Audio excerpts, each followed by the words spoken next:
ராம் ராம். வக்ரதுண்ட மகாகாய கோட்டி சூரிய சமப்பிரப நிர்விக்னம் குருமே தேவ சர்வகாரியேஷு சர்வதாம். உலகலாம் உணர்ந்து உதற்கரியவன் இளவுலாவிய ஏழ்மணி வேணியன் அலையில் ஜோதியன் நம்பலத்தாடுவான் மலர் சிலம்படி வட்டி வணங்குவான்.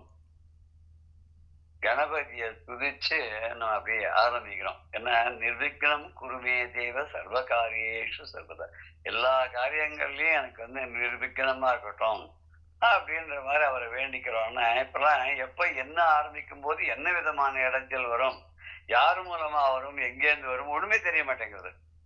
அது நமக்கு மேல ஒரு பெரிய சக்தி இருக்குங்கிறத அதை பார்க்க முடியல, அதை உணர முடியல. ஆனா அது இருக்குங்கிறது மட்டும் நமக்கு தெரியுது. எந்த ஒரு கிரியேஷனுக்குமே கரெக்டான ஒருத்தர் இருக்கணும் இல்லையா? எதுவா இருந்தாலும் சாதாரண நம்ம ஒரு கடையில போய் ஒரு பொம்மையை பார்த்தோம்னா கூட அந்த பொம்மையை பண்ணினோன்னு ஒருத்தர் இருக்கணும் இல்லையா? அவனுக்கு எவ்வளவு ஒரு ஞானம், எவ்வளவு ஒரு அறிவு இருந்தா அதை பண்ணியிருப்பான். இப்ப சாதாரண அந்த பொம்மை பண்றவனுக்கே இவ்வளவு நான் நேர கண் கூட நேரையா பண்றத பார்த்திருக்கேன். இந்த களிமண்லாம் வச்சு ஒரு குச்சி வச்சு இந்த குச்சியில அந்த பக்கம் இந்த பக்கம் எல்லாம் கிராஸ் எல்லாம் கட்டியிருப்பான். எதுக்குன்னே தெரியாது, மூங்கில் குச்சியில. அப்புறம் பார்த்தா அது மேல ஒரு களிமண் வச்சு பூசி பண்ணி ஒரு பொம்மை உருவம் மாதிரி, அதாவது கிளாரிட்டி இல்லாத ஒரு தலை மாதிரி ஒரு ரெண்டு கை மாதிரி கால் மாதிரி உடம்பு மாதிரிலாம் இருப்பான். அதுக்கப்புறம் அதுக்கு மேல பிளாஸ்டர் ஆஃப் பாரிஸ் போடுவோம். அதுக்கப்புறம் கொஞ்சம் கொஞ்சமா அந்த அழகு பண்ணி ஒரு ஷேப் கொண்டு வந்து அதுக்கு என்ன அவனுக்கு வேணுமோ அது மாதிரி பண்ணுவான். சில சமயம் மோல்டு கூட வச்சுட்டு இருப்பாவ. இதன் கையால நேரம் பண்றவன் இந்த சொதைன்னு சொல்றாள். அப்படி நிறைய கோவில்கள்ல கோபுரத்து மேல இருக்கக்கூடிய பொம்மைகள் எல்லாமே அப்படி இந்த சொதை அப்படிங்கறதுல பண்றதுதானோ. இந்த மண்ணெல்லாம் குழைச்சி கிழிச்சு பண்ணி அதை உள்ளுக்குள்ள கல்லுக்குள்ள பொடியெல்லாம் வச்சு அதெல்லாம் அது மாதிரி பண்ணுவா. பண்ணிட்டு கடைசியில ஒரு உருவம் மட்டும் தெரியும், ஆனா என்ன உருவம் தெரியாது. அதுக்கப்புறம் அதுக்கு உண்டான ஆபரணங்கள், அப்புறம் தெய்வங்களா இருக்கும்போது அவளுடைய ஆயுதங்கள் இதெல்லாம் போட்டு அதுக்கப்புறம் கடைசியில ஒருத்தன் ஆர்டிஸ்ட் அவன் பெயிண்டிங் எல்லாம் பண்ணுவான். பண்ணி முடிச்ச உடனே பார்த்தா ஆஹா, கும்பாபிஷேகத்துக்கு முன்னாடி இந்த கோபுரத்தை பார்த்தா டேப்பா இவ்வளவு வேலையா பிரமிக்கிறாப்ப இருக்கும். ஒரு சாதாரண பகவானால படைக்கப்பட்ட ஒரு மனுஷனுக்கே இவ்வளவு இருக்கணும் அப்படின்னாக்க அந்த பகவானுக்கு எவ்வளவு இருக்கும். இந்த 9 கண்டங்கள் அப்படின்னு தான் சொல்றாருன்னா, அப்புறம் நிறைய இத்தனை கடல்கள்லாம் இருந்ததுங்கிற ஒரு கடலுக்கு வித்தியாசம் இருந்ததுன்ற அந்த கடல் வித்தியாசத்தை நம்ம கண்கூடா பார்க்கலாம். கன்னியாகுமரியில போய் நின்னுட்டோம்னா இடது பக்கத்துல இருந்து வரக்கூடிய பே ஆஃப் பெங்காலும் ஸ்ட்ரெயிட்டா இருக்கக்கூடிய இந்து மகா சமுத்திரமும் ரைட் சைட்ல இருந்து வர அரபிக் கடலும் சேர்ற போது அந்த 3 கடலும் டிஃப்ரெண்ட் கலர்ல இருக்கிறத நம்ம அழகா பார்க்கலாம். அதே மாதிரி திரிவேணி சங்கமத்துல பார்க்கும்போது ஒரு பக்கம் யமுனை கருப்பா வர்றதும், இன்னொரு பக்கத்துல இருந்து வெள்ளவெளேன்னு கங்கை வர்றதும், அந்தர்வாகினியா சரஸ்வதி நதி வர்றதும் பார்க்கறதுக்கு ரொம்ப பிரமிப்பா எப்படி இந்த மாதிரி இருக்கு அப்படின்னு சொல்லிட்டு. சோ பகவானுக்கு அவ்வளவு இருக்கு. அந்த பகவானுடைய கருணையோடு பண்ணப்பட்டது எதுவா இருந்தாலும் அதுவும் ஒரு தனிப்பட்ட அழகு இருக்கும். நம்ம என்ன சொல்றோம்னா பரமாத்மா ஜீவாத்மா எடுத்துட்டா ஜீவாத்மா பரமாத்மாவுடைய அம்சம் தான் அப்படின்னு சொல்ற மாதிரி பரமாத்மா அவ்வளவு பண்ணினாருன்னா 100% பண்ணானே 0.1% பண்ணுவான் அப்படின்ற ரீதியில எடுத்துட்டா பகவானுடைய அம்சங்கள் இவங்கிட்டே இருக்கு, அந்த தெய்வத்தன்மை இருக்கு. அந்த காலத்துல முழுக்க முழுக்க முழுக்க முழுக்க இப்ப மாதிரி இருக்க மாதிரி சயின்டிபிக் டெவலப்மெண்ட் எல்லாம் இருந்ததா எப்படி இருந்ததெல்லாம் தெரியாது. ஆனா ராஜ்யங்கள்லாம் இருந்திருக்கு. ஏகச்சத்திராதிபதியா முழுக்க இந்தியாவை பாரத தேசத்தை ஆட்சி பண்ணவா இருக்கா. ஒரு காலத்துல உலகம் முழுக்கமே பெரிய சாம்ராஜ்யமா நம்ம தான் இருந்தது. அப்போ நம்ம ஊர் ராஜாக்கள் தான் உலகம் முழுக்க இது பண்ணியிருந்தாங்க. உலகத்துல பல இடங்கள் ஒரு இன்ஹாபிட்டேஷனே கிடையாது. அதெல்லாம் காடுகளாகவும் அதெல்லாம் யக்ஷர்களாகவும் அதெல்லாம் ராட்சசர்கள் வாழக்கூடிய இடங்களா நிறைய இருந்திருக்கு. மனுஷாலாம் வாழ இடங்கள்ல பார்க்கும்போது இப்ப இருக்கிற மாதிரி 4000 கோடி ஜனங்கள்லாம் இருந்திருக்க மாட்டாளா இருக்கும். அப்பெல்லாம் மிஞ்சி மிஞ்சி போனா மக்கள் அப்படின்னு வரைச்ச அகில உலகத்திலும் சேர்த்து ஒரு 500 கோடி இருந்தா ஜாஸ்தியா இருந்திருக்கும். 500 கூட சொல்ல வேண்டாம், 100 கோடி இருந்தாலே ஜாஸ்தியா இருந்திருப்பா அப்படின்னு தான் தோணுது. அப்படி பார்க்கச்சு அந்த ஒரு தேசங்களையும் பிற்காலத்துல வரும்போது நிறைய மன்னர்கள் ஆண்டிருக்கா அந்தந்த பகுதியாக. அப்ப எல்லாருக்கும் சேர்ந்து ஒரு பெரிய சக்கரவர்த்தியா மகா சக்கரவர்த்தியா ஒருத்தர் இருந்திருக்கார். அப்புறம் பிற்காலத்தை போகும்போது 56 தேசங்களா இருந்தது. பாரத நாட்டுல 56 தேசங்கள் இருந்ததா சொல்றாங்க. அதுவும் நம்ம இந்த இந்தியா சுதந்திரம் அடைஞ்ச போது பார்க்கறதுக்கு இத்தனை பேரையும் ஒன்னா சேர்த்து அந்த சிங்கிள் கான்ஸ்டிடியூஷன் கொண்டு வந்து பாரத தேசம் இந்தியா அப்படின்னு சொல்லி அதை பண்ற போது அந்த டிஃபரெண்ட் கல்ச்சர்ஸ் அப்படியே மெயின்டைன் பண்ணான். இப்ப நம்ம ஒரு ஆகாரம் எடுத்துன்னு சாப்பிடும் போது கூட விதவிதமான பலகாரங்கள் எல்லாம் பண்றோம். விதவிதமான அன்னங்கள் எல்லாம் நமக்கு வந்து பரிமாறுறான். கரிகாய்கள் விதவிதமா இருக்கு. அப்ப அப்படி லோகோ பின்ன ருச்சின்னு இது மாதிரி நிறைய இருந்தாதான் பல டேஸ்டுக்கு அது வந்து ஈடு கொடுக்கறது இல்லையா? அப்படிதான் இந்தியாவில் இருக்கக்கூடிய 56 தேசங்களையும் ஒன்னொன்னு ஒரு விதமான கல்ச்சரை ஃபாலோ பண்ணிட்டு இருந்திருக்கா. லாங்குவேஜும் அதே மாதிரி இருந்திருக்கு. ஏற்பட்ட லாங்குவேஜஸ் கணக்கில் அடங்காத, கணக்குல தெரிஞ்சது கணக்குல தெரியாத லாங்குவேஜஸ், புதுசா ஒரு லாங்குவேஜ். ஒரு ரீசெண்டா ஒரு தமாஷா ஒரு ரிசர்ச் பண்ண போது தமிழ்நாட்டுல அந்த குறவர்கள்லாம் இருப்பாங்க. அவெல்லாம் அந்த குரங்கெல்லாம் கூட்டி இருந்து வித்தை காட்டி எல்லாம் பண்ணுவா. அந்த டால்டா டப்பா தான் அவளுக்கு வந்து கழுத்தில் தொங்க விட்டுட்டு போவா. அப்படிலாம் அந்த காலத்துல சொல்லிட்டு இருப்பா. இன்னைக்கு அவள்லாம் ரொம்ப படிச்சுவா இருக்கா. அந்த குறவர்கள்லயே நிறைய பேர் பள்ளிக்கூடத்துக்கெல்லாம் போய் படிச்சு நல்ல உத்தியோகத்தை இருக்கிறவாள்லாம் கூட இருக்கா. அவளை பார்த்தா முன்ன இப்படி இருந்தாள் மூதாதை இருக்கா அப்படின்னு ஆச்சரியமா இருக்கா. அந்த மாதிரிலாம் இருக்கா. அவ ஏதோ ஒரு லாங்குவேஜ் பேசுவா. அவ கம்யூனிகேட் பண்ணுவா. இங்கேருந்து ஒரு 200 மீட்டர் தள்ளி தெருக்கோடியில இருக்க ஒருத்தனோட இங்கேருந்து அவ கம்யூனிகேட் பண்ணுவா சத்தமா பேசி. இப்பெல்லாம் அவளை எல்லாம் செல்போன் எல்லாம் வச்சு விட்டா. இவன் அந்த பிச்சைக்காரன்ல இருந்து எல்லாருமே செல்போன் வச்சு விட்டா. இப்ப அந்த கியூஆர்னு ஒண்ணு வருது, அது அந்த ஜிபே இதெல்லாம் பண்றாங்க. அதெல்லாம் கூட எல்லாருக்கும் வந்துடுது. பிச்சைக்காரன் கூட அதெல்லாம் வந்துடுது. இப்போ அந்த அளவுக்கு டெக்னாலஜிக்கல் அட்வான்ஸ்மெண்ட் இருக்கு. பட் இவ பேசுற லாங்குவேஜ் பார்க்கும்போது நான் ஒருத்தரோட தமிழ்ல பேசும் அதோட பேசிட்டு இருக்கும் போது கேட்டேன், ஏமா நீங்க இங்க பேசுறீங்களே, தமிழும் பேசுறீங்க, உங்களுக்குன்னு ஒரு தனி லாங்குவேஜ் வச்சிருக்கேன். இப்ப இதே ஆந்திராலயோ இதே கர்நாடகாலயோ இதோ மகாராஷ்டிராலயோ கல்கட்டாலயோ வரும்போது உங்க மக்கள் எல்லாம் இருப்பா இல்லையான்னு கேட்டேன். கண்டிப்பா இருக்கா, இந்தியா முழுக்க இருக்கா அப்படின்னு சொல்லிட்டு நான் கேட்டேன். அதுக்கு பதிலுக்கு கேட்டேன், இப்ப இந்த இந்தியா முழுக்க உங்களுக்குன்னு ஒரு தனி மொழி இருக்கா? இல்ல சாமி, நாங்க எந்த ஊர்ல இருக்கோமோ அந்த மொழி நாங்க நல்லா பேசுவோம். ஆந்திரால இருக்கவங்கன்னா தெலுங்கு மொழி பேசுவாங்க. இங்க மலையாளத்துல இருக்க சைடுல இருக்கவங்கலாம் மலையாளம் பேசுவா. தமிழ்நாட்டுல தமிழ் பேசுவோம். சரி, உங்க எல்லாருக்கும் காமன் லாங்குவேஜ் ஏதாவது ஹோல் இந்தியாவுக்கு உண்டா அப்படின்னு கேட்டா, அப்படிலாம் கிடையாது. நாங்க இங்க பேசுறது ஒரு மாதிரி, அங்க பேசுறது ஒரு மாதிரி. அவ பேசுறது எங்களுக்கு புரியாது, நாங்க பேசுறது அவளுக்கு புரியாது. ஐயோ, இப்படி வேற இருக்காது. நம்ம குறவர்கள் அப்படின்னு சொல்றோமே தவிர அவ இந்தியா முழுக்க பரவி இருந்தாலுமே அவளுக்குள்ள ஒரே மொழியான இல்லையாம். சோ இப்படி கணக்கு பார்க்கச்சு இத்தனை மொழிகள் இருந்திருக்கு, இத்தனை கலாச்சாரங்கள் இருந்திருக்கு. இதுல பார்க்கும்போது ஒன்னொன்னுக்கு ஒரு தனி சிறப்பு. தஞ்சாவூர் அதுன்னா சோழ நாடு, மலையாளம் அப்படின்னா கேரள நாடு, அது சேர நாடு. அப்புறம் சோழ பாண்டியர்கள் இருந்ததெல்லாம் மதுரையை வந்து தலைநகரமாக கொண்டு பாண்டிய நாடு விரிந்து இருந்ததுன்னு. இப்ப ஒன்னொன்னுத்துக்கும் ஒரு கல்ச்சர். பாண்டிய நாடு முத்துடைத்து அப்படின்னு பாடினா ஔவையார். சோழ வளநாடு சோறுடைத்து அப்படின்னு பாடினது. அங்க வந்து நம்ம கேரளாவுக்கு போய் பார்த்தோம்னா அங்க வந்து அங்க சில வகையான ப்ராடக்ட்ஸ் எல்லாம் நிறைய இருந்தது. அந்த ஊருக்கு தனியா சில சிறப்பெல்லாம் இருந்தது. அப்போ அந்த ஒரு தமிழ்நாடுன்னு சொல்லக்கூடியதாக இன்னைக்கு சொல்ற தேசத்துல கூட ஒரு காலத்து ஒருங்கிணைந்த தமிழ்நாட்டுல கூட பாண்டிய நாடு, சோழ நாடு, சேர நாடு, பல்லவர்கள் காலத்துல பார்த்தாலும் எங்க பார்த்தாலும் வந்து இந்த சிற்பிகளால பண்ணப்பட்ட நிறைய சிற்பங்கள், நிறைய இந்த கோவில்கள் அதெல்லாம் நிறைய இருந்துருக்கு. இதுலயும் அவ்வளவு வித்தியாசம். அதுல இன்னும் உள்ளுக்குள்ள வரும்போது முதல்ல வேர்ல்டு எடுத்துட்டோம். அந்த வேர்ல்டுக்குள்ள இந்தியாங்கிற ஒரு கண்ட்ரி எடுத்துடணும். அந்த இந்தியாங்கிற கண்ட்ரிக்குள்ள வந்து சவுத்துன்னு எடுத்துடணும். சவுத்துன்னு எடுத்துட்டு அதுலயும் இன்னைக்கு தமிழ் பேசக்கூடிய, தமிழ் கலந்த லாங்குவேஜான மலையாளம் பேசக்கூடியதுன்னு பார்த்தோம். அதுக்கு இன்னும் உள்ளுக்குள்ள வரைச்ச பாண்டிய நாடா இருந்த ஒரு பகுதி அந்த காலத்துல. அது மதுரையை சுற்றி இருக்கக்கூடிய ஏரியாக்கள்லாம் சின்ன சின்ன ஊர்கள் எல்லாம் சேர்த்து பாண்டிய நாடு அந்த காலத்துல அப்படின்னு பார்த்தோம். அந்த பாண்டிய நாட்டிலே ரொம்ப சிறப்பு மிகுந்ததாக எத்தனையோ கோயில்களை வைத்து பல ஊர்கள் இருந்தாலும் கூட திருநெல்வேலிலாம் பாண்டி நாட்டுல சேர்ந்ததா தான் இருந்திருக்கு. விருதுநகர், திருநெல்வேலி, தூத்துக்குடி எல்லாமே பாண்டிய நாட்டை சேர்ந்ததா தான் இருந்திருக்கு. இங்க சிவகங்கை, ராமேஸ்வரம் எல்லாம் அது எல்லாத்துக்கும் தனிச்சிறப்பு மதுரைக்கு.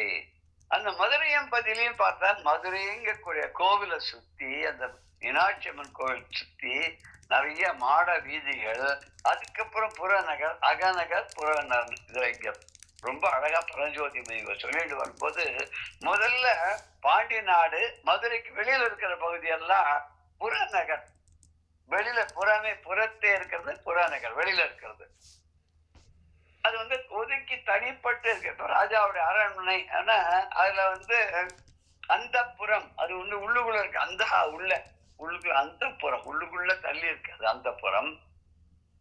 அது மாதிரியே வந்து ஊரையும் அப்படி வந்து பிரிச்சு புறநகர் பகுதியெல்லாம் முதல்ல வியாக்கியானம் பண்ணி சொல்லிட்டே வந்தார். எப்படி இருந்தது, அந்த ஊருக்கு என்ன சிறப்பு, அந்த ஊர்ல இருக்கிற ஒரு பகுதியும் எதுக்கு இது பண்ணலாம், மலைகள் என்னவா இருந்தது, நதிகள் என்னவா இருந்தது அப்படின்னு சொல்லிட்டு வச்சு அப்புறம் என்ன பண்ணார்னா அந்த மலைகள் எல்லாம் பார்த்துட்டு அகழி வந்தார். அப்புறம் சுத்தி இருக்கக்கூடிய பெரிய மதில் சுவர்கள் எல்லாம் பத்தி விவரிச்சு சொன்னார். அப்புறம் அந்த மதில் சுவருக்கு 4 பக்கமும் 4 வாயில்களாகவும் கோபுரத்தோட இருக்கக்கூடிய நுழைவாயில் எல்லாம் பத்தி சொன்னார். அப்புறம் மெதுவா உள்ளுக்குள்ள வந்தார். அகநகர், அகம் புறம், அகம்னா உள்ளே, புறம்னா வெளியே.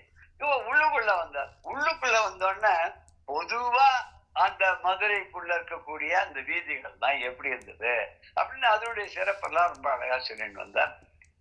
அந்த நாடு எவ்வளவு செழிப்பா இருந்ததுன்றதுக்கு உதாரணங்கள்லாம் சொல்லிட்டு வந்தார். மக்கள் எவ்வளவு சந்தோஷமா இருந்தார்கள் அப்படின்றதுக்கு அதுக்கு உள்ள உதாரணங்கள்லாம் சொல்லிட்டு வந்தார். இப்போ கொஞ்சம் கொஞ்சமா வந்துட்டு வீதிகளை பத்தி சொல்ல போறார். இந்த வீதிகளெல்லாம் பத்தி சொல்லும் போது ஒரு வீதிகள் எப்படி இருந்தது, எத்தனை விதமான வீதிகள் இருந்தது, அந்த ஒரு வீதியினுடைய சிறப்பு என்ன, அதோட என்ன ஒரு தனிப்பட்ட தனித்தன்மைன்னு சொல்லக்கூடிய ஒரு அம்சம் என்ன அப்படின்னு சொல்லி வந்தார். இதுக்கு சொல்றதுக்கு முன்னாடி நமக்கு இன்னும் 2 பாடல் பாக்கி இருக்கு அகநகர்லயே இல்லையா. அந்த உள்ளுக்குள்ள வந்தோடனே வீதிகள்ல வந்து மாளிகைகள் கூட கோபுரங்கள்லாம் எப்படி இருந்ததுன்றத பத்தி அது வரிசையா சொல்லிட்டே வந்தார். எங்க பார்த்தாலும் வந்து அலங்கார தோரணங்கள்லாம் இருந்தது. அப்புறம் வந்து அப்படியே ரத்தனங்கள்லாம் கீழே அப்படியே பரவி கிடந்தது, எல்லாம் கீழே அப்படியே கொட்டி கிடந்தது. அப்புறம் வந்து ஜனங்கள்லாம் எவ்வளவு சந்தோஷமா இருந்தா, அந்த மாடங்கள்லாம் எப்படி இருந்தது, அப்புறம் வந்து சோலைகள்லாம் எப்படி இருந்தது, நீர்த்துறைகள்லாம் எப்படி இருந்து பார்த்துன்னு வரும்போது 2 பாடல் வந்து பாக்கி இருக்கு. திங்களை சுண்ணம் செய்து சேறு செய்து ஊட்டி அன்ன பொங்கு வெண்மாட பந்தி புண்ணியம் பூசு தொண்டர் தங்கள் மெய் வேடம் தன்னை தரித்தன சால கண் கொண்டு அங்கனன் பிளவு காண்பான் அடைந்தன மிடைந்த ஒன்றே. இந்த பாடல்ல என்ன ஒரு சிறப்பா சொல்றாருன்னா, அந்த ஒரு பெரிய வீதி எல்லா இடத்துலயும் பார்த்தா ஒரு ஹைவே அப்படின்னு இருக்கும், ஒரு ஹை இது இருக்கும், சின்ன சின்ன சந்துகள் இருக்கும், அப்புறம் அதுக்குள்ள ஒரு மெயின் ரோடுகள் இருக்கும், கிராஸ் ரோட்ஸ் இருக்கும், அப்புறம் எல்லாத்துக்கும் மேல வந்து பெரிய ரதங்கள் தேர்கள் எல்லாம் போற மாதிரி பெரிய வீதி. இப்ப எல்லாம் பெரிய பஸ் ட்ரக் எல்லாம் போற மாதிரி பெரிய ஒரு ஹைவே வைக்கிறோம். அதுல வந்து ஸ்டேட் ஹைவே, சென்ட்ரல் ஹைவே எல்லாம் வைக்கிற மாதிரி இங்கேயும் பெரிய பெரிய ஹைவே சுத்தி வர நல்ல பெரிய மாசி வீதி மதுரையில அது மாதிரி. அப்புறம் வந்து வடக்கு மாட வீதி, தெற்கு மாட வீதி அப்படின்னா சுத்தி வர இருக்கக்கூடிய 4 புறம் இருக்கக்கூடிய ஃபைனலா இருக்கக்கூடிய அந்த மாட வீதிகள் தான். அதுல இருக்கக்கூடிய பெரிய பெரிய இது. இப்ப கூட நீங்க மதுரைக்கு போனாக்க ரயில்வே ஸ்டேஷன்ல இறங்கி எதுக்கு பார்த்தா பெரிய ஹைவே மாதிரி 4 பக்கமும் இருக்கும். அதுல இருக்கக்கூடிய பில்டிங் எல்லாம் ஒண்ணு அவ்வளவு பெருசா இருக்கும், பெரிய பெரிய மாளிகைகள் மாதிரி இப்பவே இருக்கணும். அந்த காலத்துல எப்படி இருந்திருக்கும் இல்லையா. அதெல்லாம் எதுக்கு கம்பேர் பண்றாரு அப்படின்னாக்க, அது ஒரு சிவக்ஷேத்திர மூலியம் மதுரை. அது வந்து எல்லாம் சிவனடியார்கள் மாதிரி இருந்துதான்.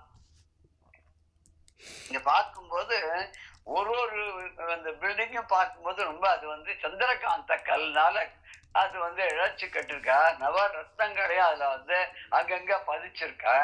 அப்ப பதிச்சிருக்கும் போது சந்திரனுடைய ஒளியானது அது மேல படுறது. இந்த சந்திர கிரணங்களும் ரொம்ப கூலா இருக்கு. சந்திரனை பார்த்த சந்தோஷத்துல சந்திரகாந்த கல்லுல இருந்தும் அப்படியே அங்கங்க ஒரு பனித்துளி மாதிரி குளிர்ந்த தண்ணீர் வெளியில வருது. அப்ப வந்து அந்த பில்டிங்லாம் வெள்ளவெளியேன்னு இருக்கான். அந்த வெள்ளவெளியேன்னு இருக்க அந்த பில்டிங் எல்லாம் எது மாதிரி இருக்குன்னு சிவனடியார் மாதிரி இருக்கான். சிவன் சொல்லலாம், சிவன் அடியார்னு எடுத்துக்கலாம் நம்ம. ஏன்னா நிறைய பில்டிங் இருக்கிறதுனால சிவன் அடியார்களா பார்க்கும்போது சிவன் அடியாருடைய ஒரு முக்கியமானது என்ன அங்கம் என்னன்னா அவ உடம்பு முழுக்க திருநீர் பூசின்னு இருப்பான். இது வெள்ள வெள்ளைன்னு இருக்கிற பில்டிங்லாம் முகமாகவும் சிவனடியாருடைய முகமாகவும் அதுல நிறைய ஃபுல்லா விபூதி பூசின்னு இருக்கிற மாதிரி இருக்கு அப்படின்னா சரி. அங்க இருக்கக்கூடிய இந்த ஜன்னல்கள்லாம் எப்படி இருக்கான்னா அந்த முகத்துல இருக்கக்கூடிய சிவ கண் மாதிரி இருக்கான், ருத்ரனுடைய கண்ண மாதிரி இருக்கான், பெரிய கண்கள் இருக்கான். அது எல்லா அந்த பில்டிங்லாம் சிவனடியார்கள்லாம் தன்னுடைய கண்ணை கொட்டாத பார்த்துட்டு அந்த ஜன்னல்கள் மூலமாக ஜன்னல்கள் கூடிய கண்களாலே அந்த முகம்னு சொல்லக்கூடிய விபூதி பூசிய முகம் போடக்கூடிய சந்திரகாந்த கல்னால் அழைக்கப்பட்ட அந்த மாட மாளிகைகள் எல்லாமே எப்படி இருக்குன்னா திருவிழா கோலத்தோட கூடிய மதுரையை பார்க்கறதுக்காக அடியார்கள்லாம் நின்ன மாதிரி இருந்துதான். எப்பவுமே ஜே ஜே ஜே ஜேன்னு நம்ம இப்ப இந்த சீசன்ல கூட சொல்லலாம். அந்த டிசம்பர் சீசன்ல சென்னைக்கு போனோம்னா எல்லா இடத்துலயும் ஜே ஜே ஜே ஜேன்னு இருக்கும்.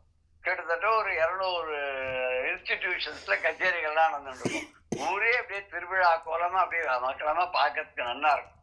என்டையர் இது மெட்ராஸ் சிட்டி, அதான் சென்னை சிட்டி இருக்க அப்படி கலகலான்னு இருக்கும். அப்படி அந்த மதுரையை நம்ம அந்த மாதிரி இமேஜின் பண்ணிட்டோம்னா அந்த காலகட்டத்துல அந்த கலாச்சாரத்துக்கு தகுந்த மாதிரி என்னென்ன விதமான திருவிழாக்கள் ஒரு மாசமும் அம்பாளையோ சிவனையோ சோமசுந்தரேஸ்வரர் கடவுளையோ இல்ல மீனாட்சி அம்மனையோ குறித்து நடைபெறக்கூடிய திருவிழாக்கள்ல அந்த ஒரு திருவிழாக்களையும் இப்படி நடந்தது, அது ஜனங்கள்லாம் என்னென்னலாம் பண்ணிட்டு இருந்தாங்க, அந்த எப்படி சந்தோஷமா இருந்தா விழா எப்படி கொண்டாடப்பட்டது அதெல்லாம் பார்க்கறதுக்காகவே சிவனடியார்கள்லாம் இந்த மாதிரி இந்த சந்திரகாந்த கல்லால கட்டப்பட்ட அந்த மாளிகைகள் மாதிரியும் அதனுடைய சாடனங்கள் அப்படின்னு சொல்லக்கூடிய கண்கள் அது வழியாவும் பார்த்த மாதிரி இருந்தது அப்படின்னு இந்த பாடல்ல சொல்ற. சந்திரனை பொடியாக்கி அதை குழைச்சு அதுல தேவாமிர்தத்தை கலந்து அதை ஒரு பெயிண்ட் மாதிரி பூசினாக்க எப்படி இருக்கும், அப்படி பூசின மாதிரி அந்த பில்டிங் எல்லாம் இருந்துதான். அந்த விளவிலே அந்த மாட வரிசைகள்லாம் எப்படி இருந்ததுன்னா விபூதி அணிந்து கொண்டிருக்கக்கூடிய திருத்தொண்டர்கள் சிவன் அடியார்கள் இருக்காளே அவளுடைய உண்மையான வேடத்தை தாங்கினது போல இருந்தான். அவ எப்படி இருப்பாளோ அது மாதிரி இந்த பில்டிங் எல்லாம் இருந்தது. அப்படிப்பட்ட அந்த மாடங்கள் அப்படின்னு சொல்லக்கூடிய சிவன் அடியாளர்கள்லாம் எப்படி இதெல்லாம் பார்த்து ரசிச்சா அப்படின்னு அதுல சாளரம்னு சொல்லக்கூடிய ஜன்னல்கள்லாம் கண்கள் போல இருந்துதான். அந்த பெரிய பெரிய சாளரங்கள் மூலமாக அந்த கண்கள் மூலமாக அப்படியே பகவானுடைய அந்த திருவிழாவை அருள் கண்ணோடு கூடிய அந்த பகவான் திருநேத்திரதாரியா இருக்கானே அந்த பகவானுடைய லீலையும் அந்த திருவிழா அவனுக்காக செய்யக்கூடிய அந்த விழா கோலத்தையும் பார்க்கறதுக்காக எல்லாம் அங்க பில்டிங் ரூபத்துல இருந்தார்கள் போல் இருக்கு. அடியார்கள்லாம் அந்த மாட மாளிகைகள் ரூபத்துல இருந்துட்டு அதனுடைய ஜன்னல்கள் சொல்லக்கூடிய கண்கள் மூலமாக பார்த்தது போல இருந்தது அப்படின்னு இந்த கவியினுடைய ஒரு வர்ணனை. அது அவருடைய வாட் ஹி விஷுவலைசஸ் அது அப்படியே he expresses to us in a language. ஏன்னா அந்த காலத்துல இருந்த தமிழனுடைய ஒரு இலக்கணம் மிகுந்த இலக்கணத்தோடு கூடிய அந்த தமிழ்ல இந்த பாடலை சொல்லியிருக்கிறது நமக்கு கொஞ்சம் எதுவுமே ரொம்ப சுலபமா கிடைச்சிருக்குன்னா அதுக்கு ஒரு வேல்யூ தெரியாது. கொஞ்சம் கஷ்டப்பட்டு அடைஞ்சாதான் அது சமத்தோட அடைஞ்சாதான் அடைஞ்சதனுடைய பலன் நமக்கு எல்லாருக்குமே புரியும் இல்லையா. அது கூட ஏதாவது ஸ்லோகம் இருக்கோ சம்ஸ்கிருதத்துல அதி சுலபமா உத்தியமேனேவகி சித்தியந்தி காரியாணி மனோரத்தைன்னு ஒண்ணு இருக்கு. வெறும மனசுல நினைச்சுண்டாதான் ஒன்னும் காரியம் எல்லாம் நடக்கிறாது. அது முயற்சி பண்ணாதான் அது பலன் கொடுக்கும். எவ்வளவு முயற்சி பண்ணாதான் அந்த பலன் கொடுக்கும் இல்லையா. அதுக்கு இன்னொரு அடி கூட உண்டு. நஹி சுப்தஸ்ய சிம்ஹஸ்ய பிரவிசந்தி முகே மிருகாஹ அப்படி ஒண்ணு இருக்கு. இன்னொன்னு விக்ரியந்தே ந காவா விக்ரியந்தே ந கண்டாவி காவா க்ஷீர விபர்ஜிதா அப்படின்னு ஒண்ணு ஒரு இது உண்டு. அது இதுக்கு சம்பந்தப்பட்ட ஸ்லோகமா இருக்குமோ இருக்கலாம். விக்ரியந்தே ந கண்டாவி மணி அடிச்சு அதுக்கு அலங்காரம் பண்ணி பெயிண்ட் அடிச்சு அந்த மாட்டை வாசல கூட்டின்னு போனாக்க ந கண்டாபிகி காவகா இந்த பசுமாடுகள் அப்படி அடிச்சுன்னு போனா அது எப்பேற்பட்ட மாடுனா க்ஷீர விபரிச்சு தான். இனிமே பாலே கறக்காதுங்கிற அது நிலையில இருக்கக்கூடிய பசுமாட்டை வெறுமை கழுத்துல மணியை கட்டி பெயிண்ட் அடிச்சு நிறைய அழகா அது மேல துணிமணி எல்லாம் போட்டு மணி அடிச்சுட்டே போனா அது விற்குமா விற்காது. அதுக்கு ஒரு பிரயோஜனம் இருக்கணும். அது நல்ல காரியம் கொடுக்கணும். அது கண்ணுக்குட்டி எண்ணணும். அதுக்கப்புறம் அது பாலை கலந்து கொடுக்கணும் இல்லையா? இத்தனை இருக்குன்னதான் அது பண்ணணும். அது கூட ஒரு ஸ்லோகம் இருக்கு. குணேஷு அந்த காலத்துல குணேஷு கிரியதாம் யத்னஹ கிம் ஆட்டோபைஹி பிரயோஜனம். கிமாட்டோபைஹி பயங்கரைஹி. அதுக்கப்புறம் விக்ரியந்தே நகண்டாபிஹி காவஹ க்ஷீரம். இதுல எல்லாம் பாக்கிச்ச ஒரு 100 வருஷத்துக்கு முன்னாடி வரைக்கும் பார்த்தா சம்ஸ்கிருதம் தெரிஞ்சு படிச்சவா எல்லாருக்கும் தமிழ் தெரிஞ்சிருக்கு. அதே மாதிரி தமிழ் படிச்சு தமிழ்ல பெரிய விற்பனர்களா பெரிய புலவர்களா இருந்த அத்தனை பேருக்கும் சம்ஸ்கிருதமும் தெரிஞ்சிருக்கு. இது நேற்றுக்கு ஒரு ரெஃபரன்ஸ் ஒண்ணு வந்தது, கைவல்ய நவநீதம்னு ஒரு புஸ்தகம். அந்த கைவல்ய நவநீதம் எதை தழுவி பண்ணிருக்காருன்னா விவேக சூடாமணி தழுவி பண்ணிருக்காருன்னு நினைக்கிறேன். அது ஒரு 200 வருஷம் 150-200 வருஷத்துக்கு முன்னாடி அதை பண்ணிருக்காரு. அது 2 பகுதியா பண்ணி சந்தேக நிவர்த்தி படலம்னு ஒண்ணு. இது ஆத்மபோதம். இந்த ஆத்மபோதத்தை பேஸ் பண்ணி கரெக்ட் ஆத்மபோதத்தை பேஸ் பண்ணி அதை பண்ணிருக்காரு. அதுல நிறைய சங்கர பாஷ்யத்துல இருந்து நிறைய கோட் பண்றார். சம்ஸ்கிருதம் தான் பாதிக்கு மேல. ஒரு பாடலையும் பார்த்தா பாதிக்கு மேல அதுல யூஸ் பண்றது சம்ஸ்கிருதம் தான். அருணகிரிநாதருடைய பிறப்புகள் எடுத்துட்டாலும் பாதிக்கு மேல இருக்கிறது சம்ஸ்கிருதம் தான். பட்னத்தாரியோ வள்ளலாரியோ அவள் எடுத்துன்னு பார்த்தாலும் நிறைய இவ யாருமே பிராமணா கிடையாது, இவ யாருமே அந்தணர் கிடையாது. கைவல்ய நவநீதம் எழுதியிருக்கவர் அதுக்கு விளக்கம் எழுதி அந்த விளக்கத்துக்கு விளக்கம் சொல்றா. இப்போ கைவல்ய நவநீதத்துக்கு தாண்டவராய சுவாமி தானே தாண்டவராய சுவாமிகள் அந்த அந்த புஸ்தகத்துல அந்த ஒரு பாடலுக்கும் கொடுத்திருக்கிற விளக்கத்துக்கு யாராவது ஒருத்தர் விளக்கம் சொன்னாதான் நமக்கு புரியும். இப்ப எப்படி பரஞ்சோதி முனிவருடைய அந்த பாடலுக்கு விளக்கம் இருக்கு, அந்த விளக்கத்துக்கும் யாரோ ஒருத்தர் விளக்கி சொன்னாதான் அது புரியுறது இல்லையா? இதுல என்ன தெரியுதுன்னா அந்த காலத்துல எந்த விதமான ஒரு மனசுல இந்த புத்தி கிடையாது வாழ்க்கை. இதெல்லாம் பகிஷ்காரம் பண்ணும் அப்படிங்கிற மாதிரியான புத்தி எல்லாம் கிடையாது. எல்லாத்தையும் தெரிஞ்சுக்கணும். இப்போ ரொம்ப வாவு சிதம்பரம் பிள்ளை எல்லா லாங்குவேஜும் தெரிஞ்சவர் அப்படின்னு சொல்றாரு. பாரதியார் அங்க தமிழ் அப்படி பேர் முக்கியமா இருந்தாலும் சம்ஸ்கிருதம் படிச்சிருக்காரு. இன்னும் நிறைய லாங்குவேஜ் எல்லாம் அவரும் படிச்சிருக்காரு. நார்த்ல இருந்து பார்த்தா அத்தனை பேருக்கும் நிறைய லாங்குவேஜஸ் தான் தெரிகிறது. அப்புறம் இந்த பாண்டிச்சேரியில போனோம்னா அரவிந்த் ஆசிரமத்துல போனா அங்கேருந்து பெங்கால்ல இருந்து வந்தவாள்லாம் நிறைய பேர் அங்க இருக்கா. அவர் பெங்காலியும் பேசுறா, பிரெஞ்சும் பேசுறா, தமிழும் பேசுறா. எல்லாரும் ஒரு லாங்குவேஜ் மேல ஒரு பற்று இருந்துச்சுன்னா நமக்கு இதெல்லாம் நிறைய நமக்கு கற்றுக்கொள்றதுக்கு நிறைய வாய்ப்புகள் நமக்கு நிறைய இருக்கு. இப்ப இந்த பாடலையும் நம்ம பதம் பதமா பார்க்கும்போது திங்களை அப்படின்னு சொன்னா திங்களுக்கு 2-3 அது இருக்கு இல்லையா? திங்கள்னா அன்றைய நாள் அப்படின்னு அர்த்தம். திங்கள் அப்படின்னா மாசத்துக்கும் சொல்றது. அப்புறம் திங்கள்னு சொன்னா சந்திரனையும் சொல்றதுன்னு சொன்னோம் இல்லையா? திங்கள்னா இந்த சந்திரனை சுண்ணம் செய்துன்னா அது ஒரு குழசலா பண்றது. இப்ப நம்ம சுண்ணாம்பு அப்படிங்கிறோமோ அதுல சுண்ணம் பிளஸ் அம்புன்னா தண்ணி, அம்பரமே ஆகாசம், அம்புன்னு தண்ணி, அம்புஜா. அது தண்ணீர்ல பிறக்கிறதுனால தாமரைக்கு அம்புஜம் பேர் இல்லையா? சம்ஸ்கிருதத்துல அம்புஜா இல்லையா? ஸ்ரீலிங்கமோ அம்புஜா. அம்புஜம் நபும்சகலிங்கம். அம்புஜம் சரி ரைட். இப்ப தமிழ்லயே இந்த அம்புஜம்ங்கிற வார்த்தையை நம்ம யூஸ் பண்ணோம். நிறைய பேர் கூட அம்புஜம் பங்கஜம்னா வைக்கிறோம் இல்லையா? இது சுண்ணாம்பு அப்படிங்கிறது சுண்ண அம்பு சுண்ணாம்பு. சுண்ணம்ங்கிறது அது ஒரு வகையான ரசாயனம்.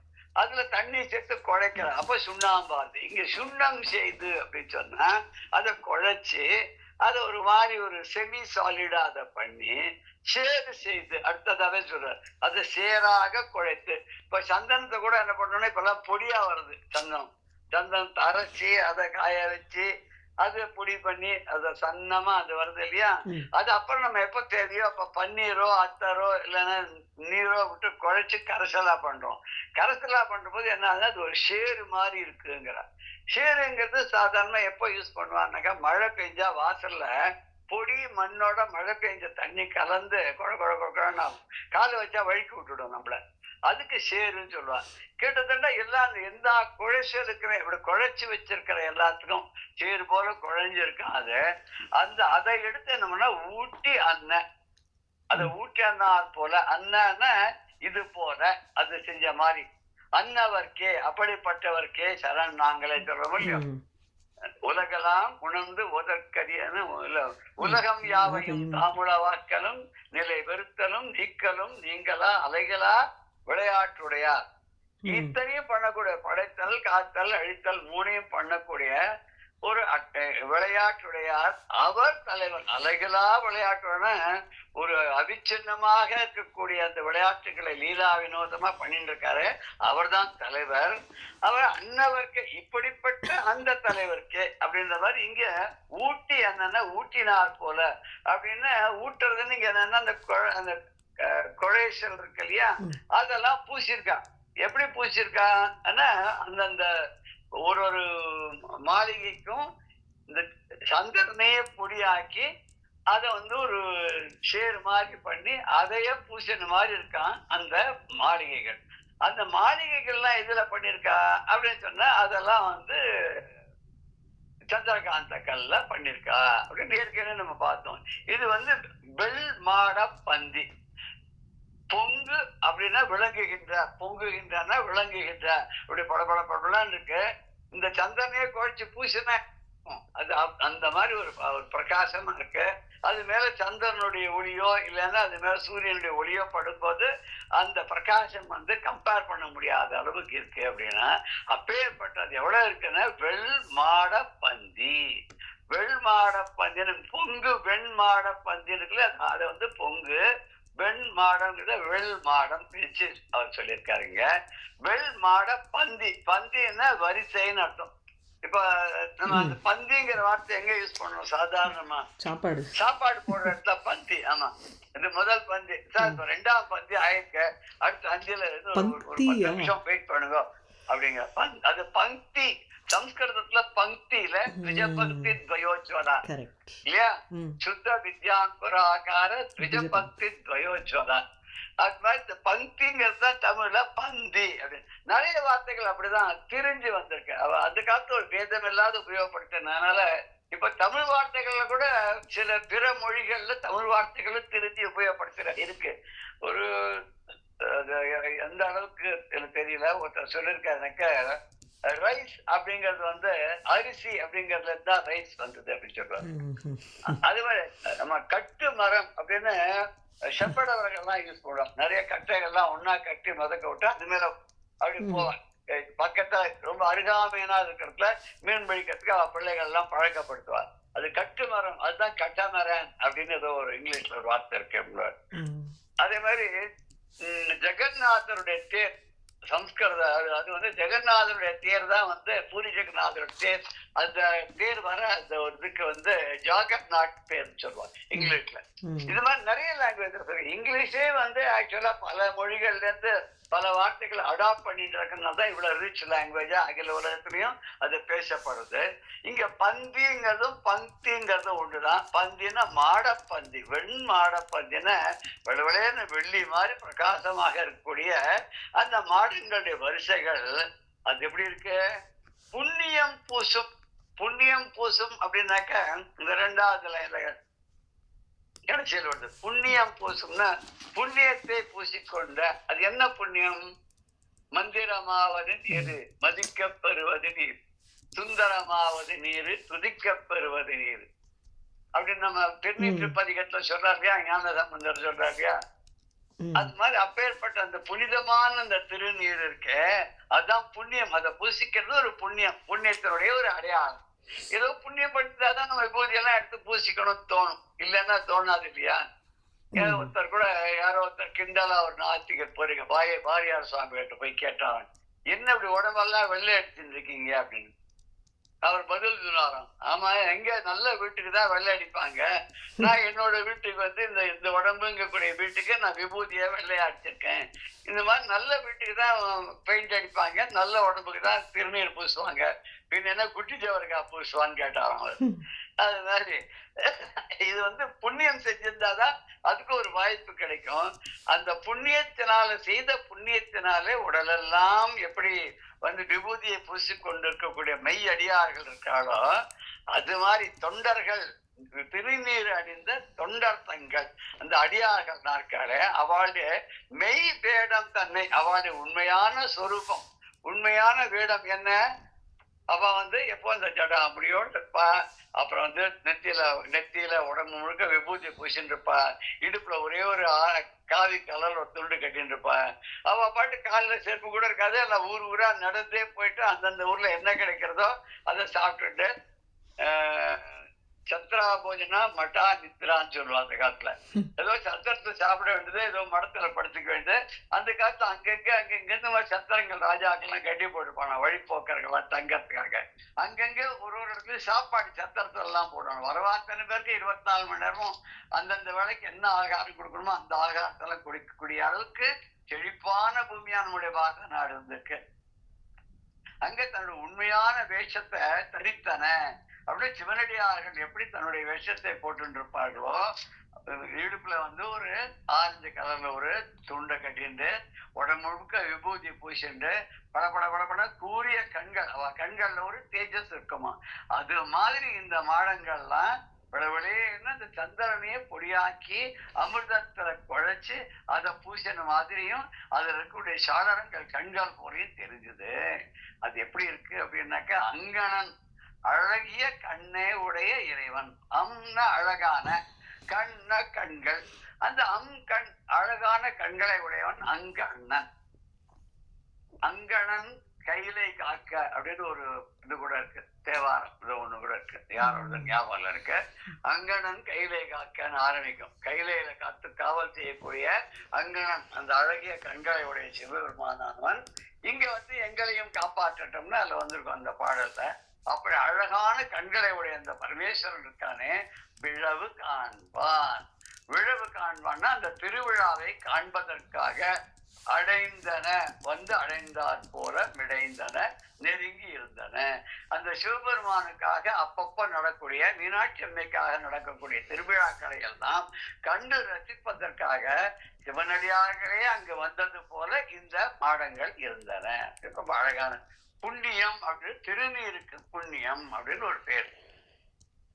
மாடங்களுக்கெல்லாம் சாளரங்கள், சாளரங்கள்ன்றது ஜன்னல், இப்ப வைக்கிற ஜன்னல் மாதிரி அந்த காலத்துல அந்த ஜன்னல் வைக்கிற சாளரங்கள் அந்த காலத்துல அப்படிதான் இருந்திருக்கு. ஆனா ஏதோ அப்ப பண்ணின விதம் பேரமாக இப்பெல்லாம் ஸ்டீல்ல ஜன்னல்கள் வைக்கிறா, கண்ணாடியில கதவெல்லாம் போடுறா. அந்த காலத்துல மரத்துல கதவெல்லாம் பண்ணிருப்பாளா இருக்கும். அது ஒரு விதமான, அந்த காலத்துல என்னென்ன அவைலபிளா இருந்தோ அந்த காலத்துல இருக்கக்கூடிய டெக்னீஷியன்ஸுக்கு எது கைவந்த கலையா இருந்தோ அதெல்லாம் வச்சு அவ பண்ணா.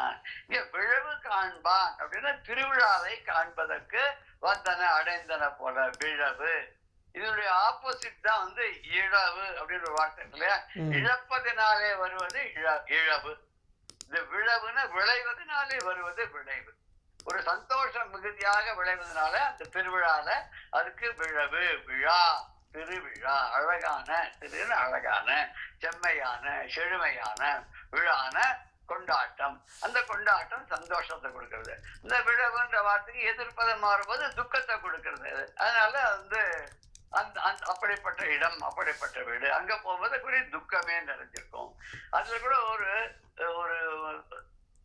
என்ன உபமானம் சொல்லுவாருன்னா, கவியரசர் கண்ணதாசன் சொல்லும் போது, ஒரு இடத்துல சந்தோஷமான நிகழ்வு நிகழ்கிறதுனா எப்படி தெரிஞ்சுக்கலாம், ஒரு இடத்துல துக்கமான நிகழ்வு எப்படி தெரிஞ்சுக்கலாம் அப்படின்னாக்க, இந்துக்களுடைய அவருடைய கலாச்சாரத்துல அந்த கல்ச்சர்ல எப்படியானாக்க, நம்ம போய் கேட்டுக்கிட்டெல்லாம் ஒண்ணுமே தெரிஞ்சுக்க வேண்டாமா. நம்ம பார்க்கும் போதே, ஒரு டிஸ்டன்ஸ்ல இருந்து பார்க்கும் போதே, இது சந்தோஷமான மங்களகரமான ஏதோ ஒரு ஃபங்க்ஷன் நடக்கிறது இங்க அப்படின்னு தெரியுமா. இன்னும் சில இடத்துல துக்ககரமான விழாக்கள் நடக்க, துக்ககரமான நிகழ்வுகள் அங்க நடக்கிறது அப்படின்னு ஒரு குறிப்பாலே உணர்த்துற மாதிரி இருக்கும்னு ரொம்ப அழகா சொல்றாரு. இப்ப ஒரு வீட்டு வாசல்ல வேப்பலை கொத்து அப்படி மாட்டியிருந்தானே என்னன்னா, உள்ள அவளுக்கு உடம்பு சரியால, அவளுக்கு இந்த நோய் வந்திருக்கு, அம்மை நோய் வந்திருக்கு அப்படின்னு அடையாளம் காட்டுது. வெளி மனுஷா உள்ள வந்துடக்கூடாது, ஆச்சாரங்கள் இல்லாதவெல்லாம் அசுத்தமா இருக்கிறவெல்லாம் வந்துடக்கூடாதுன்றதுக்காக சொல்றேன். ஒரு விழான்னு சொல்லி வரும்போது என்ன பண்ணாரு, ஒரு மாவள தோரணம் கட்டுறா, அங்கங்க பூக்களை தொடுத்து கட்டி அந்த பூச்சரங்கள்லாம் அங்கங்க கட்டி வைக்கிறா, வாசல்ல வாழை மரம் கட்டி வைக்கிறா. இதெல்லாம் கட்டிய பிறகு தென்னம் கீற்றுனால பண்ணப்பட்ட காஞ்ச மட்டைகள், தமிழ்நாட்டுல எல்லாம் காஞ்ச மட்டைகள்ல தான் வந்து அந்த அதுக்கு என்ன சொல்றது, ஓலையில பண்ணக்கூடிய இது மாதிரி எல்லாம் போட்டு எல்லாம் பண்ணுவா. ஆனா மேல வடக்க போக என்ன பண்றா, பச்சை மட்டையிலேயே பண்றா. கூரை எல்லாம் போட்டு பந்தெல்லாம் போட்டு எல்லாம் பண்றா. சில நம்ம தமிழ்நாட்டு சைடு எல்லாம் பார்த்தா வாழை மரங்கள் தான் வாசல்ல நட்டு வைப்பா. இங்க கொஞ்சம் வடக்கு பக்கமா போக ஆரம்பிச்சோன்னா வாழை கன்றுகள் அளவாலாம் நட்டு வைப்பா, சின்ன வாழை கன்று வைப்பா. நம்ம தமிழ்நாட்டு பக்கத்துல வரும்போது வாழை மரம் எப்படி இருக்கும்னா, வாழைப்பூவோட அது கொலை தள்ளின வாழை மரமாகவும், அதுல அட்லீஸ்ட் ஒரு 7 சீப்பு வாழைக்காலாம் கொஞ்சம் பாதி விளைஞ்சதாக இருக்கும். அப்படிதான் வைப்பா. அதுல என்ன அர்த்தம் அப்படின்னு, மங்களமா இருக்கணும் எண்ணிக்கை எல்லாருக்கும். எல்லா வீட்லயும் இப்படி இங்க வாழை மரம் கட்டி இருக்கிற மாதிரி வாழை மரம் கட்டி மாங்கொத்துக்கள்லாம் வச்சு பூச்சரங்கள்லாம் இருக்கணும். இந்த வாழை மரத்துக்கு என்ன ஒரு தாத்பரியம்னா, வாழைக்கு வந்து கீழே சுத்தி வர கன்றுகள் முளைக்கும், அதை வச்சுதான் திருப்பி வாழை மரம் வந்து உற்பத்தி பண்ணுவா. வாழை மரத்துக்கு வந்து இது கிடையாது, சீட்ஸ் கிடையாது. இது வாழையடி வாழையாக எத்தனையோ ஆயிரக்கணக்கான ஆண்டுகளுக்கு முன்னாடியே வாழை மரம் இருந்திருக்கு. வாழைப்பழத்துக்கு என்ன என்ன சம்ஸ்கிருதத்துல கதலி பழம், கதலி பழம் சொல்றோம் இல்லையா, அது அந்த காலத்திலேயே இருந்திருக்கு. அந்த காலத்துல ரொம்ப முக்கியமா இருந்தது 3 தான், பலாப்பழம் ஒண்ணு, மாம்பழம் ஒண்ணு, வாழைப்பழம். அதனால இவரு கூட ராமலிங்க வள்ளலார் கூட தனித்தனி முக்கணி பிழிந்து வடித்து ஒன்றாய் கூட்டி சொல்வார். அந்த தனித்தனி முக்கணி பிழி சாரா பண்ணி கூழா பண்ணி கலந்து, அப்புறம் அதை வந்து இதை மைசூர் பாக் மாதிரி பண்றதெல்லாம் அதுல இப்ப 3 பழங்கள் தான் அந்த காலத்துல ரொம்ப முக்கியமா இருந்திருக்கு. சோ இந்த 3 பழங்கள் தான் அடியார்களுக்கு வரவாழ்க்கை எல்லாருக்கும் அவ வந்து ஏதோ ஒரு விதத்துல மாம்பழமா போடுறதோ, வாழைப்பழம் போடுறது, பலாச்சோட போடுறது அப்படிலாம் போட்டுட்டு இருப்பார். இப்படி நிறைய அந்த வீடு செழிப்பா இருக்கு. இந்த வீடு செழிப்பா இருக்கு, இன்னைக்கு ஒரு நல்ல ஒரு இன்பமான மகிழ்ச்சி தரக்கூடிய ஒரு விழா நடக்கிறது அப்படின்னு காமிக்கிறதுக்காக வாசல்ல வாழை மரம் தோரணம்னா கட்டுறாங்க. இதே வந்து ஒரு பச்சை மட்டை வாசல்ல போட்டிருந்தா அப்படின்னு சொன்னாக்கா அந்த வீட்டுல யாரோ போயிட்டா அப்படின்ற மாதிரி அர்த்தம். அப்புறம் யாரோ அழகா அலங்காரம் பண்ணு, நகையெல்லாம் போட்டு, பெரிய திலகங்கள் சின்ன கையில வளல்கள் எல்லாம் போட்டு பிரமாதமா வந்தானா சந்தோஷமா நிகழ்ச்சிக்கு சந்தோஷமா வந்துட்டு போறான்னு அர்த்தம். இதே ஒரு துக்ககரமான வீட்டுக்கு போகும்போது அதுக்குன்னு சில அடையாளங்கள் வச்சுக்க அப்படிதான் போறார். இதெல்லாம் பார்த்த உடனே நமக்கு தெரியறது அப்படின்னு சொல்றார். அடுத்த பாடல்ல அந்த ஒரு எப்படி இந்த மாதிரி இவ்வளவு அடுக்கி இவ்வளவு உபமானங்கள் சொல்றான்னு ரொம்ப டெசாரஸ் மாதிரி இருக்கு. அந்த ஊர்ல எப்படி இருக்கான்னாக்க, மதுரை வீதிகள்ல வந்து மேல மேகம்னா இருக்கு, முன்னாடியா பார்த்தோம். கோபுரத்தை தொட்டுன்னு போற அளவுக்கு அந்த மேகம்னா இருக்குன்னு பார்த்தோம். அப்பப்ப மேகம் இடிச்சு மழை பெய்யுறது. ஆனா அந்த மழை பெய்யும் போது இடிக்கக்கூடிய மேகங்கள் மின்னல் தெரியறதே தவிர மேகத்தினுடைய இடி முழக்கம் தெரியலையாம். சாதாரண ஒரு பெரிய மின்னல் வந்ததுன்னு சொன்னாக்கா அதுக்கு ஒரு இடி மின்னல் இருக்கும். இந்த இடி மின்னல் எப்படி இருக்கும்னா, முதல்ல நமக்கு அந்த மின்னலை பார்த்துரும், பார்த்த உடனே நம்ம தயாராகிடும், பெருசா இடிக்கிறது, எங்கேயோ இடி விழ போறது அப்படின்னு. அது வந்து இந்த முழக்கமே காதுல கேட்கலையா மதுரையில, இடி முழக்கம் கேட்கலையா அந்த ஊர்ல இருக்க வாழ்க்கை, ஏன் காது கேட்காத போயிட்ட வாழ்க்கை இல்லையா? அதை மிஞ்சக்கூடிய ஒலிகள் அங்க இருக்கான், தேரோடும் ஒலி. இப்ப நம்ம ஊர்ல எல்லாம் கார் எல்லாம் போறது இல்லையா, ஒரு செகண்டுக்கு ஒரு கார் போறது நம்மள தாண்டிண்டு இல்லையா. அந்த காலத்துல ராஜாக்கள் தேர்ல போவா, மந்திரிகள் தேர்ல போவா, பிரதானிகள் எல்லாம் தேர்ல போவா. அப்படி ஒருத்தருக்கும் ஒரு அவாவாளுடைய இதுக்கு கேலிபருக்கு தகுந்த மாதிரி, வசதிக்கு தகுந்த மாதிரி தேரெல்லாம் வச்சிருப்பா. அப்புறம் அலங்காரம் பண்ணப்பட்ட மாட்டு வண்டிகள்லாம் வச்சிருப்பா, குதிரை வண்டிகள்லாம் வச்சிருப்பா. இந்த தேர் ஓடக்கூடிய ஒலி வாசனை கட கட கட கட கட கட தேர் போறதான் அந்த மாதிரி சத்தம். அப்புறம் கடிவாளம் அணிந்து பாய்கின்ற குதிரைகள் வந்து கணக்கிறது. குதிரை வண்டி இருக்கு இல்ல, குதிரைகள்லாம் வாசல்ல போறது, சேனைகள்லாம் இந்த குதிரை மேல் தானே போவா, சோல்ஜர்ஸ் எல்லாம் போவா இல்லையா, அந்த காலத்து வீரர்கள் தான் போறது. அந்த குதிரைகள் தான் கட கட கட கட கட கட கட கட கட கடான்னு டக்கு டக்கு டக்கு டக்கு டக்கு டக்குன்னு ஒரு சத்தம் கொடுத்துட்டு போடும். அந்த சத்தத்தோட அது அப்பப்ப கனைக்கிறதுன்னு யானை பிளிர்கிறது, மாடு கத்துகிறது, நாய் குறைக்கிறது அப்படின்னு சொல்ற மாதிரி இங்க குதிரைகள்லாம் என்னன்னா கனைக்கிறதுங்கிற. குதிரை கனைக்கும். அது கனைக்கிறது எப்படி இருக்குன்னா ஒரு மாதிரி சிரிக்கிற மாதிரி இருக்குமா. அப்புறம் அந்த குதிரைகள் வந்து கழுத்துல போட்டிருக்கக்கூடிய மாலைகள்லாம் மணியால ஆன மாலை, கிணி கிணி கிணி கிணிக்கின்னு சத்தம் போடுற மாலை. இப்ப மாட்டுக்கு கூட கழுத்துல கட்டிருப்பான். நம்ம மாட்டு பொங்கல் அடிக்க வாசல்ல மாட்டெல்லாம் அழிச்சுன்னு வருவோம். பார்த்தா ஜல் ஜல் ஜல் ஜல்னு சத்தம் கேட்பு, கழுத்துல கட்டிருக்கிற மாலை. அது மாதிரி இங்க குதிரைகளுக்கு கழுத்துல வந்து ஒரு பட்டை கட்டி அந்த பட்டையால கிளுகிளுன்னு சத்தம் போடக்கூடிய மணிகள்லாம் இருக்கு. அப்புறம் 5 விதமான கருவிகள்லாம் உபயோகப்படுத்தலாம். 5 விதமான கருவிகள்னா இசையோட இசைக்கு உபயோகப்படுத்தா இது. இப்ப வந்து நரம்பு கருவிகள்னா வீணை, யாழ் அதெல்லாம் சொல்றோம் இல்லையா. அப்புறம் தோல் கருவிகள்னா மிருதங்கம், அப்புறம் வந்து டோல்கி, அப்புறம் வந்து ட்ரம்ஸ், தபலா இதெல்லாம் சொல்றோம். அப்புறம் வந்து துளை கருவிகள், நாதஸ்வரம், புல்லாங்குழல் எல்லாம் துளை இருக்கக்கூடிய கருவிகள், அதாவது ஹோல்ஸ் இருக்கக்கூடிய கருவிகள். இதான் 5 விதமான கருவிகள் சொல்றாவா. இந்த 5 கருவிகள்லயும் அந்த இசை முழக்கம் கேட்கறதான். அப்புறம் அங்க வாசல்லையோ பக்கத்துல இருக்கிற கோவில்லையோ அப்படி ராஜா வர பவனியோ இது மாதிரி சாமி புறப்பாடா வரக்கூடிய அந்த யானைகள் இருக்கு. அந்த யானைகள் பண்ற ஒலி, யானை கழுத்துல ஒரு மணி இருக்கும் பெருசா, அது டாங் டாங் டாங் அடிச்சணும். யானை வரும் பின்னே மணி ஓசை வரும் முன்னே அப்படின்னு சொல்லிருக்கா இல்லையா. அந்த மணி ஓசையை கேட்க யானை வருது அப்படின்னு நம்ம தெரிஞ்சுக்கலாம். அதுக்குன்னு ஒரு பிரத்யேகமான மணி, அந்த மணி தான் யானைக்கு கட்டுவாளாம். அதுக்குன்னு சில ஸ்பெசிபிகேஷன் இருக்கு. அப்படி கட்டப்பட்டிருக்கூடிய கழுத்துல அவ்வளவு பெரிய மணியோட வரக்கூடிய அந்த யானை, அந்த கழுத்திலையும் கட்டிருப்பா, அந்த இடுப்புலயும் 2 பக்கமா என்ன பண்ணிருப்பான்னு ஒரு பெரிய கயிறு, தடி கயிறு, இந்த பக்கம் அந்த பக்கம் தொங்கும். இந்த பக்கம் ஒரு மணி, அந்த பக்கம் ஒரு மணி இருக்கும். டாங் டாங் டாங் டாங் 2 சேர்ந்து ஒலிச்சுட்டே வரும். அந்த ஒலியினுடைய சத்தம். அதுக்கப்புறம் இத்தனையும் அப்படி இருக்கிறதுனால இவ்வளவு சத்தம், என்னென்ன சத்தங்கள் இருக்கு. தேர் ஓடுறது, கடிவாளத்தோட இருக்கக்கூடிய பாஞ்சு போடக்கூடிய குதிரைகள் போடக்கூடிய கால் ஒலி, அதுக்கப்புறம் அது கழுத்துல கட்டி இருக்கக்கூடிய அதுக்கு அந்த குதிரைகள் போடக்கூடிய சத்தம், அது கழுத்துல கட்டக்கூடிய பட்டையில இருக்கக்கூடிய மணிகளுடைய ஒலி, அப்புறம் யானைகளுடைய ஒலி, யானைகள் எழுப்பக்கூடிய சத்தம். யானை சில திடீர்னு சந்தோஷம் வந்துட்டு கத்தும், அது யானை பிளிருகிறது அப்படின்வா.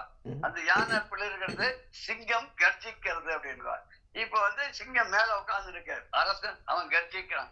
கீழே யானை வந்து பிளிருறது. அந்த இந்த ஒலிகள் இத்தனை ரொம்ப மிகுந்து இருக்கிறதுனால அந்த மேகத்தினுடைய முழக்கம் கூடிய அந்த மேகத்தினுடைய சத்தம் இருக்கு இல்லையா.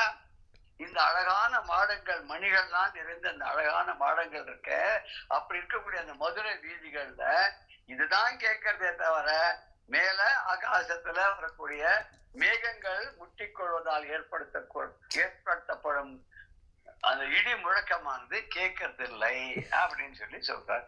அதை வந்து நம்ம பதம் பதமாவும் பார்த்துடுவோம். அது ஒரு ஜஸ்ட் ஒரு ஃபியூ மினிட்ஸ்.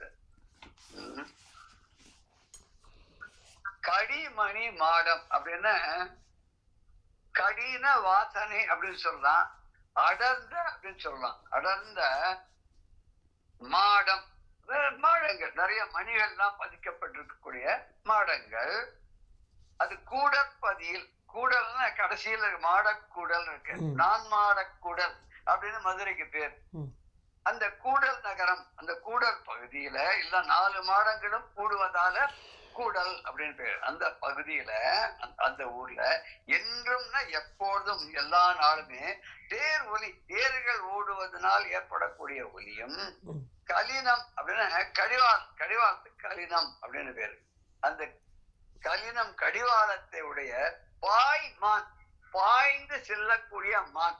இங்க மான் அப்படின்னாக்க மிருகம், மிருகம்னு குதிரையே மிருகம், அதனால அது மிருகம். அது எப்பேற்பட்ட மிருகம்? பாய்ந்து செல்லக்கூடிய மிருகம். குதிரை பாஞ்சு ஓடுறது இல்லையோ, அப்பேற்பட்ட பாய்ந்து செல்லக்கூடிய அந்த மிருகம். அருணகிரிநாதர் கூட கந்த அனுபூதியில ஆடும் பரிவேல் அணிசேவல் என பாடும் படியே பணியாயிருவார். ஆடும் பரி, பரின்னு குதிரைக்கு தான் நார்மலா சொல்றது. பரின்னு குதிரை, இங்க பரின்னு அது குதிரை ஒரு மிருகம். இங்கே ஒரு அந்த வார்த்தை யூஸ் பண்ணதோ பரிங்கிறதுக்கு மிருகம்னு யூஸ் பண்ணலாம். ஆனா இங்க இருந்து மிருகம் இல்லை, அது என்ன ஆடுகின்ற ஆடுகின்றன தோகையை விரித்து ஆடுறதுனால மயில், அந்த மயில் வாகனம், மயில் வாகனத்தையே பாட வேண்டும் அப்படின்னு அவர் சொல்றார். இங்க பாய்ந்து ஓடுகின்ற குதிரைகள் அதனோட சிரிப்பு ஒலி, கனைப்பு ஒலின்னா கனைக்கிறது இல்லையா, அது குதிரை வந்து சிரிக்கிற மாதிரி இருக்கும், அந்த சிரிப்பு ஒலின்னே அவர் சொல்லிட்டாரு.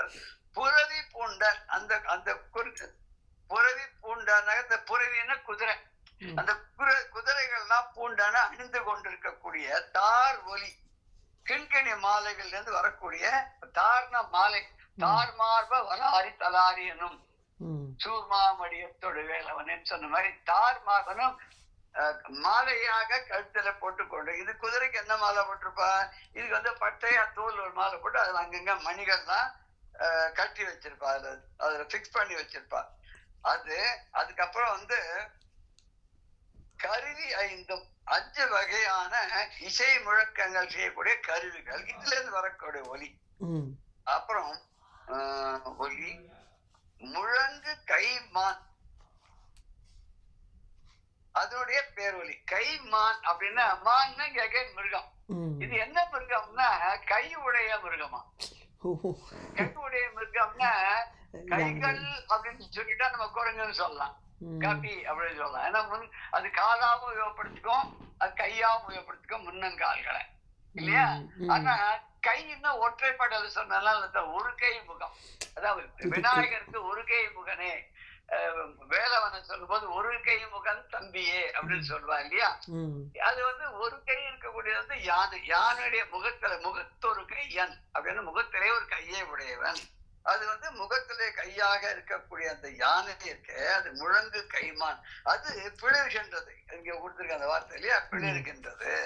இப்படிப்பட்ட அந்த பேர் ஒலி, பெரிய ஒலி இருக்க, சத்தம் இருக்க, இது எல்லாம் ஒன்று, இதெல்லாம் ஒன்னா சேர்ந்ததுனால என்ன ஆச்சுன்னா பெருகு ஒலி அன்றி அப்படி சத்தம். இந்த 5 சேர்ந்து அப்படி ஏதாவது ஒண்ணு சத்தம் போட்டாலே ரொம்ப ஜாஸ்தியா இருக்கும். இந்த 5 சேர்ந்து போடக்கூடிய அந்த ஒலியை அந்த மொத்தம் தான் ஜனங்களால கேட்க முடியாது அந்த ஊர்ல, மதுரையில. அது விட்டுட்டு கார் ஒலி, கார்னு நம்ம ஊர்ல இப்ப கார்னா வாசல்ல போற காரு, அந்த அதுல கார்னா புலவர்களுடைய தமிழ் மொழியில மேகம்னு பேரு. அந்த மேகங்கள் செய்யக்கூடிய இடி ஒலியானது செவி மடாது. செவி மடுத்தான்னா காதால் கேட்டான்னு சொல்றோம் இல்லையா, இது வந்து செவி மடாதுன்னா காதுல கேட்காது. இத்தனையும் சேர்ந்து இந்த நாட்டுல சிறப்பா இருந்தது அப்படின்றதுக்கு இதெல்லாம் உதாரணம் சொல்லியிருக்கார். இப்பேற்பட்ட வந்த ஒரு நாட்டுல வந்து இடி முழக்கம் கேட்க முடியாத அளவுக்கு மற்ற ஒலிகள்லாம் ரொம்ப சிறப்பாக பேரொலியாக இருந்தன அப்படின்னு அந்த ஊருடைய சிறப்பை பற்றி அகநகரை பற்றி சொல்ற போது சொல்றார். இதுக்கப்புறம் அது உள்ளுக்குள்ள வந்து அந்த நகரத்துக்குள்ள எந்தெந்த விதமான வீதிகள்லாம் இருந்தன, ஒரு வீதிகளுடைய சிறப்பு என்ன, எப்படி அலாட்மெண்ட் பண்ணியிருந்தா அது காட்டுல. இப்ப நான் அந்த இது போடுறாங்க இல்லையோ, சிங்கிள் பெட்ரூம் பிளாட்ஸ் எல்லாம் ஒரு தனி அவென்யூ, டபுள் பெட்ரூம்லாம் ஒரு தனி அவென்யூ, அப்புறம் சுத்தி வர இருக்கிறதெல்லாம் ஒரு இது, அப்புறம் பார்க் இப்படி எல்லாம் வைக்கிற மாதிரி இந்த அகநகர் உள்ளுக்குள்ள இருக்கக்கூடிய மதுரை பத்தியா வந்து எப்படி இருந்ததுன்னு வரிசையா சொல்லிட்டு வர போறார்.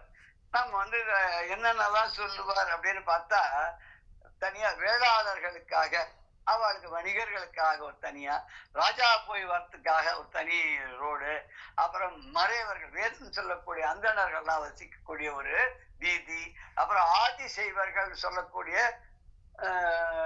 சிவனடியார்கள் இருக்கக்கூடிய, அதாவது சிவனையே தொழுபவர்கள் அப்படிப்பட்ட மக்கள், அவளுக்காக தனி வீதி, அப்புறம் வந்து அந்த கோவில், திருக்கோவில் இருக்கிற அதை சுத்தி இருக்கிற வீதின்னு இப்படி மதுரை எத்தனை விதமான வீதிகள்லாம் இருந்ததுங்கிறத பத்தி அதை விரிவாக சொல்ல போற, நம்ம மேல பார்க்கலாம். ராம் ராம், ஜெய ஜெய சங்கர, ஹர ஹர சங்கர, ஸ்ரீ குருபியோ நம.